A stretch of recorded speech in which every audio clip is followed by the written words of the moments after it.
Welcome to the journey of life, love, and growth. Today, we are going to think about a special thing. Have you imagined your life without a screen for one day or more? Either it is a phone, laptop, tablet, or any digital screen. Isn't it interesting? Let's dive into this now. Our modern lives are deeply intertwined with digital technology. Screens are everywhere. We wake up to them, we work with them, we relax with them.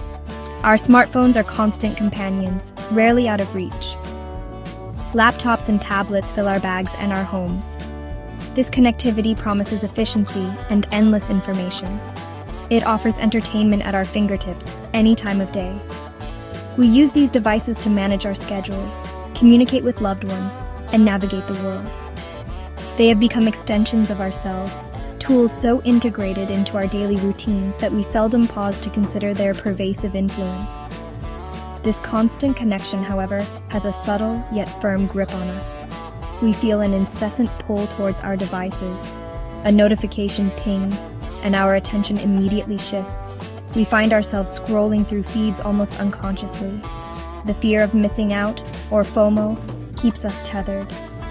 This digital leash dictates our focus, often pulling us away from the present moment.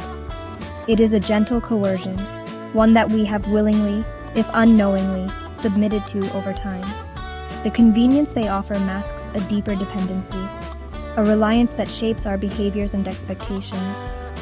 This relentless digital engagement is not without its costs. Our ability to concentrate deeply on a single task is diminishing. We are increasingly prone to distraction, flitting from one digital stimulus to another.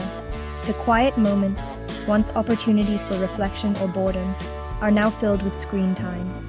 This constant barrage of information can lead to mental fatigue and a feeling of being perpetually overwhelmed. The promise of connection sometimes leads to a paradoxical sense of isolation, as shallow online interactions replace deeper, more meaningful face-to-face engagements.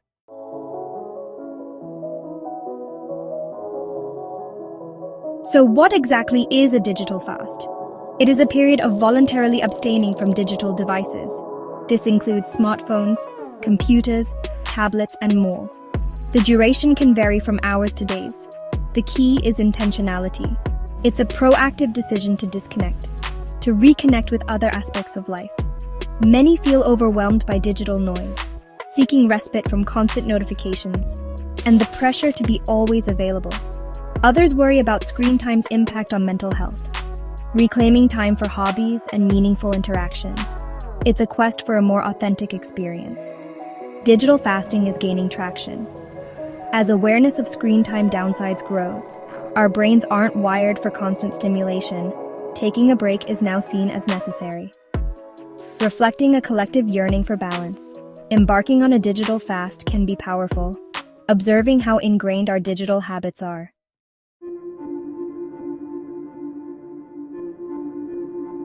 The old-fashioned alarm clock shrilled. Its sound was jarring, unfamiliar. I fumbled to silence it, my eyes still closed. My hand, almost by instinct, then drifted towards the bedside table. It searched for the smooth, cool comfort of my smartphone, but it found only empty space. I had placed it in a drawer the previous night. This was day one of my digital fast.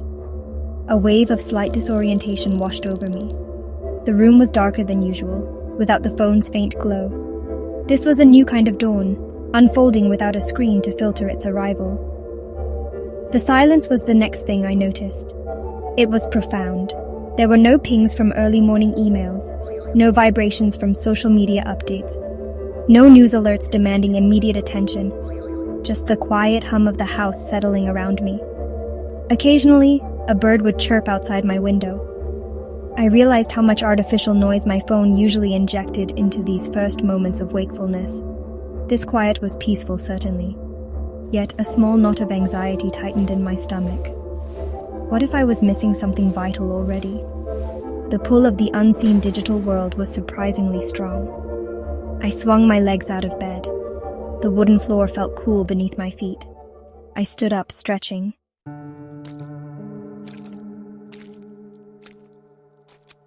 I made my way to the kitchen. The journey felt more direct, more purposeful. There was no phone in my hand to check as I walked. In the kitchen, I began the ritual of making tea. I filled the kettle, listening to the water gurgle. I spooned tea leaves into the pot. I waited for the satisfying click of the kettle boiling. Each small action felt more distinct. The aroma of the tea as I poured the hot water seemed richer. Usually a podcast might be playing, or I would be scanning headlines. Today, it was just me and the simple, comforting process of making tea. Breakfast followed a similar pattern. I sat at the table with a bowl of porridge. No phone beside my plate. No laptop open with emails demanding a response. I focused on the food. I noticed the warmth of the bowl in my hands. I savored the sweetness of the honey, the texture of the oats. I heard the clink of my spoon against the ceramic. It was a stark contrast to my usual rushed, distracted meals. Eating felt less like a task to be completed quickly and more like a genuine, nourishing experience. The simple act of eating became a moment of quiet appreciation. I found myself gazing out of the kitchen window. The garden was waking up too. A robin hopped across the lawn, searching for its own breakfast.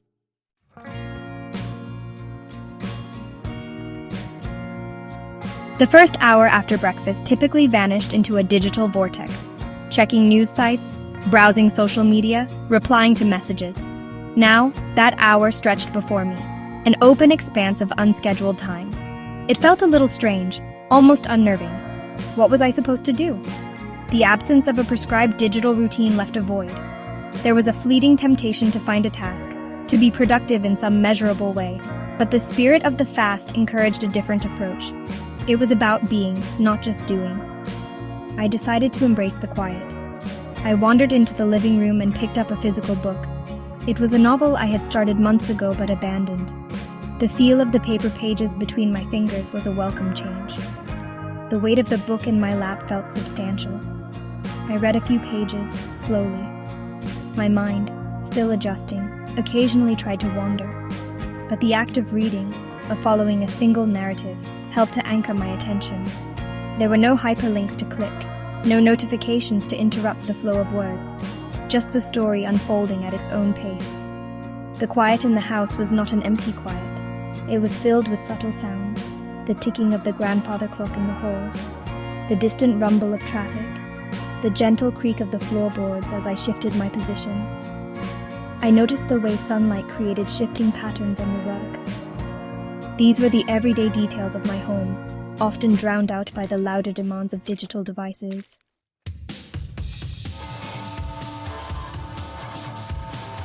The morning's quietude gently transitioned into the midday hours. The initial restlessness had faded. It was replaced by a calmer, more curious state of mind. I wondered how to fill this new expanse of time. Usually, lunch would be followed by more screen time, perhaps checking work emails or browsing online articles. Today, that path was closed. I felt a distinct lack of urgency, a welcome change. I decided to explore an old hobby, one that had been neglected. I found my watercolor paints, tucked away in a dusty cupboard, waiting patiently for a moment like this. Unpacking the paints felt like a small ceremony. The tubes were slightly stiff. The brushes, though clean, looked eager. I found some thick paper. I set up a small still life on the kitchen table. Just an apple, a teacup, and a crumpled linen napkin. The task was simple, yet it required a different kind of attention. I mixed colors, watching the pigments swirl in the water. My hand, at first a little unsteady, gradually remembered the feel of the brush. There was a directness to this activity, a tangible connection between my movement and the image emerging on the paper. As I painted, I noticed a subtle shift in my mental state. The internal chatter, the residue of digital anxieties, began to quieten further. My focus narrowed to the task at hand, the curve of the apple.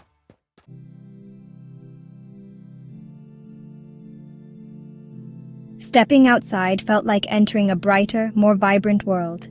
The sun was high and the air felt pleasantly warm on my skin. I simply opened the door and walked. Today, it was just me and my own thoughts, and the unfolding scenery. I noticed the intricate patterns of bark on the trees. I saw the way the sunlight filtered through the leaves. This time spent in nature felt deeply restorative. Disconnecting from devices allowed me to connect with the world around me.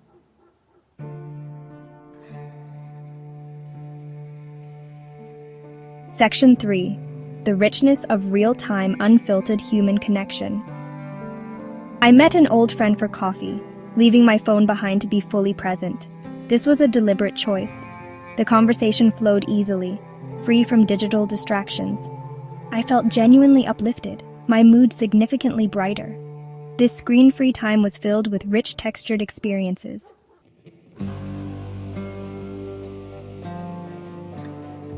Section 1. The afternoon's gift, an abundance of time. The afternoon unfolded with a surprising sense of spaciousness. Those hours, often fragmented by digital check-ins, now stretched ahead. They felt like a gift, generously given. I realized how frequently my afternoons were consumed by reactive tasks. Responding to emails, glancing at news feeds. The absence of these habits was palpable. It created a mental clearing, a quiet space. There was no urgent pull from any device. The day continued to feel entirely my own, guided by internal rhythms rather than external pings. This was a new kind of freedom. Time itself seemed to adopt a different quality. It was less a commodity to be managed, and more an environment to inhabit. The frantic pace of a typical digitally connected afternoon had vanished. I did not feel the usual pressure to rush from one thing to another. This slower tempo allowed for more deliberate action. It also fostered a keener awareness of the present. Each moment felt more distinct, less blurred by the anticipation of the next notification. This altered perception of time was one of the most profound early discoveries of the fast.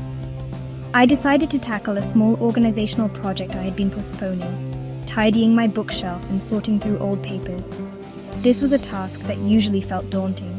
It often got interrupted by digital distractions. Today, however, I approached it with a calm focus. There was no screen nearby to offer an easy escape.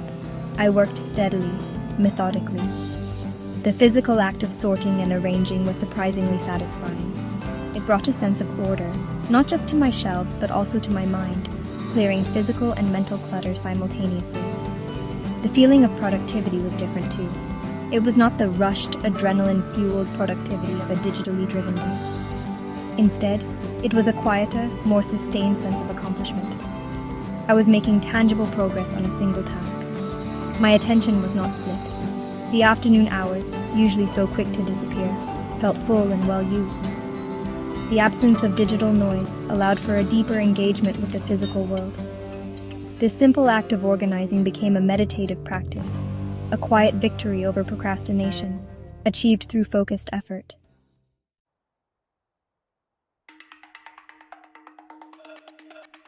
Section 2. Deep dives. Finding flow without the flux. With the early afternoon tasks complete, I felt drawn to more focused mental work. I had a personal writing project I often struggled to find time for. The usual challenge was maintaining concentration amidst digital interruptions. Today presented a unique opportunity. I sat down at my desk with only a notebook and pen. The blank page seemed inviting, not intimidating. There were no browser tabs open in the background, no email notifications waiting to pop up, just the quiet hum of the house and the promise of uninterrupted thought. As I began to write, something remarkable happened. My mind settled quickly. Ideas started to flow with an ease I had not experienced in a long time. Words connected, sentences formed, paragraphs grew. I was completely absorbed in the task. This was the state of flow I had often read about. A deep, effortless concentration where the work itself feels rewarding. The usual mental friction, the urge to switch tasks, was simply absent. My thoughts remained tethered to the page, exploring ideas with clarity and depth. The quality of this focused work felt significantly better. Without the constant context switching demanded by digital tools, my thinking was more coherent. I could follow a line of reasoning for longer. I could explore nuances that might otherwise be missed. The absence of notifications meant my train of thought remained unbroken. This sustained attention allowed for a more profound engagement with the material. It was a reminder of the brain's capacity for deep work when shielded from the relentless barrage of digital stimuli. The pen moving across paper felt direct and satisfying. Time seemed to melt away during this period of deep work. When I finally paused, I was surprised to see how much I had accomplished. not just in terms of quantity, but in the quality of insight. This session was a stark contrast to my usual attempts at focused work. Those were often punctuated by glances at my phone or quick email checks. This uninterrupted immersion was both highly productive and deeply fulfilling. It underscored the true cost of digital distractions on our ability to think deeply and create meaningfully. It was a powerful lesson in attention management.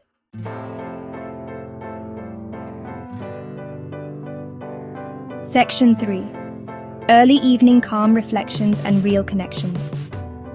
As the afternoon light softened, a gentle calm settled over me. The day, lived without screens, felt full yet unhurried. My mind felt clear, almost serene. I took some time for quiet reflection. Each experience felt richer, more memorable. My family began to gather as evening approached. Conversations started more naturally. The connection felt more genuine, less mediated. I felt more attuned to my own thoughts and feelings. The day had been a journey of rediscovery. Instead, there was a sense of contentment, a feeling of being truly present in my own life.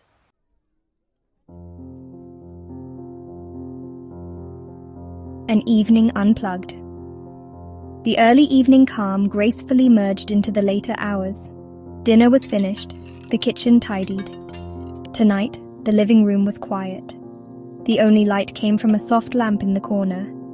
There was no electronic hum, no glowing rectangles demanding attention. This profound quiet felt like a natural continuation of the day's peaceful rhythm. As the evening deepened, I reflected on the day. It was about reclaiming my time, my focus, and my peace of mind.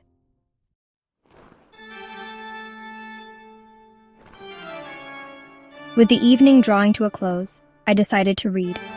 I chose a physical book, the same one I had picked up earlier in the day. I settled into my favorite armchair, the soft lamplight illuminating the pages. There were no notifications to interrupt, no hyperlinks to tempt me away from the narrative. The act of reading a physical book felt profoundly different from screen-based consumption. After a satisfying chapter, I closed the book. The story would wait patiently until the next day.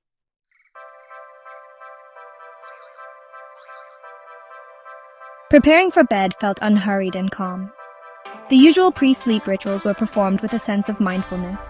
There was no last-minute check of emails or social media feeds. No exposure to the stimulating blue light emitted by screens. My mind felt quiet, free from digital chatter. As I lay in bed, the darkness felt complete and inviting. There were no phantom phone vibrations. The silence was profound. I noticed my breathing was slow and even. The mental clarity paved the way for sleep. Falling asleep was remarkably easy. There was no tossing and turning. The journey into unconsciousness felt swift and smooth. I recalled reading about how screen time before bed can delay sleep. Tonight, I was experiencing the opposite. It felt like a return to a healthier pattern of rest. The quality of sleep felt different, deeper. The ease with which I drifted off was a strong indicator. The day's digital fast culminated in this peaceful act of surrender to sleep. It was a fitting end to an experiment in intentional living. The quiet, the focus, the real-world engagement. All these elements had contributed to a state of mind and body that was perfectly prepared for deep, restorative slumber, a true gift of disconnection.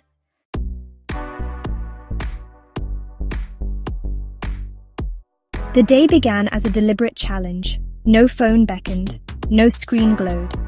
There was only an unfamiliar quiet. This quiet, initially strange, soon revealed its hidden gifts. My ability to focus sharpened considerably. My mind felt clearer, lighter than it had in what seemed like ages.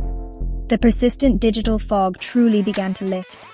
I found I could think, deeply and without constant interruption. This shift was nothing short of profound, a welcome clarity. Simple, everyday things became new sources of joy.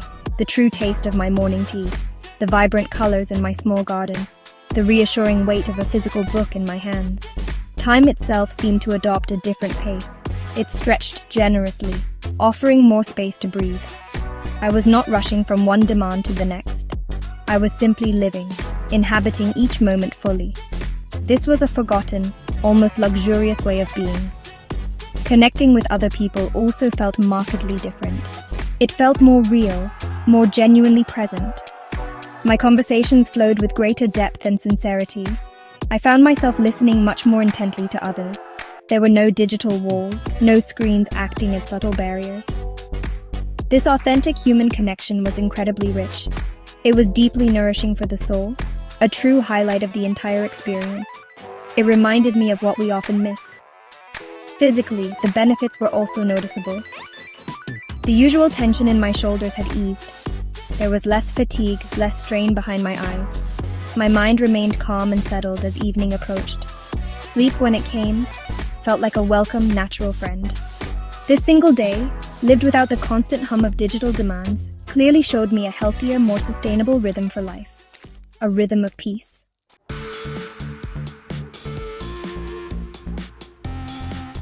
So why not consider trying this yourself? A day, or perhaps even just a few hours lived without screens. View it as a personal experiment, a chance to observe what happens, a quiet opportunity for discovery. You might be genuinely surprised by the outcome. What will you find waiting for you in the quiet? It is certainly worth the effort to find out. Your own experience will be unique. The positive effects can extend far beyond a single day of fasting. Imagine integrating more regular moments of such disconnection into your routine. This practice can lead to a lasting sense of peace. It can mean significantly reduced stress levels, less persistent anxiety. Your overall mental well-being can truly flourish. It is a surprisingly powerful practice for navigating the complexities of modern life, offering a sanctuary. Think too of the impact on your relationships. More consistent presence naturally means deeper, stronger bonds. It allows for more meaningful, uninterrupted conversations. You will experience less distraction when spending time with those you love. Technology in its best form should genuinely connect us, not subtly isolate us. A digital fast helps to restore that crucial balance. It builds more resilient human ties. Ultimately, this journey is about conscious choice. It is about choosing where your valuable attention goes. It is about choosing how you wish to spend your precious, finite time. Undertaking a digital fast, even briefly, is a powerful first step. It empowers you to reclaim important parts of your life, to live more deliberately, to engage more fully with the world around you. The quiet is there, waiting to be embraced. Until then, keep growing, keep glowing, and keep your good vibes going. And don't forget to like, share, and subscribe for such interesting content.